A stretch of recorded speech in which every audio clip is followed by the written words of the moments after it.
And here now is St. Charles Parish, Louisiana Sheriff Greg Champagne and former Detroit Police Chief James Craig. And apologies for how I say Detroit.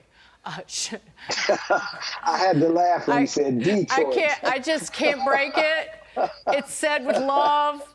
I know it is with love. I'm going to start with you. You did such a amazing job protecting the people of Detroit during COVID, particularly. How do we reverse this, particularly having led a police force in a major city? Well, you know, Dagan, I got to tell you, what's happening in Chicago, I'm not shocked. As you probably know, in Detroit, we were one of the few major cities that did not burn. And it comes down to one basic thing. It's called leadership, setting the tone. When I listened to Mayor Outgoing Lightfoot, good she's gone, and she said, this is not mayhem. And then the new mayor coming in who said, let's not demonize the youth. Here's what they forget to talk about. How about the victims? How about those young people that were attacked? And I got to applaud the Good Samaritan. She's my hero. She stepped in and helped those young folks. But I am not surprised. And what's real sad is those young people that were attacked, they said the police saw it and just kept driving by. Yeah. So there are no consequences. They are not setting the tone. And it's shameful. I'm not blaming the cops on the beat. It really starts from the top of the organization. And I'm talking about the mayors. I'm talking about the superintendents. You have to set the appropriate tone. And that's what we did in Detroit.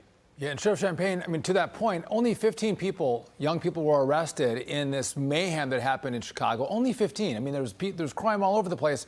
But not only that, to Sheriff Craig's point, you have leaders minimizing the bad behavior from these youth of Chicago, which, again, I think is just going to foment more bad behavior.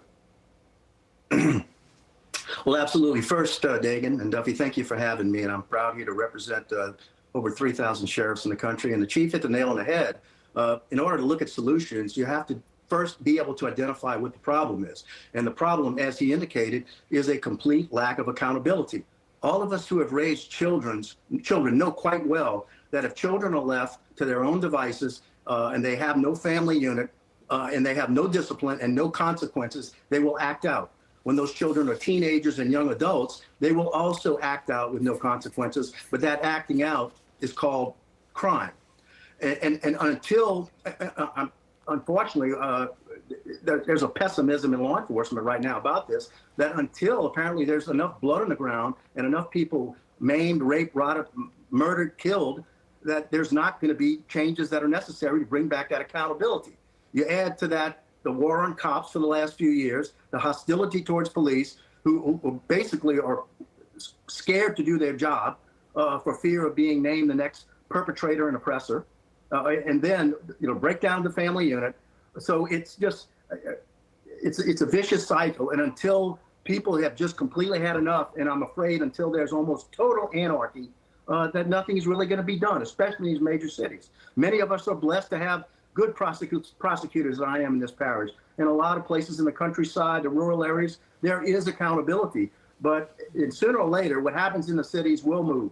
As the job creators close down, Walmart's close down, food stores close down, this problem will undoubtedly spread to the entire country. But right now, our big cities are hurting and they need help. And they need it in the form of accountability. And they need it in the form of prosecutors who are going to do their job and are going to prosecute crime. You can't just say you're not going to prosecute entire classes of crime.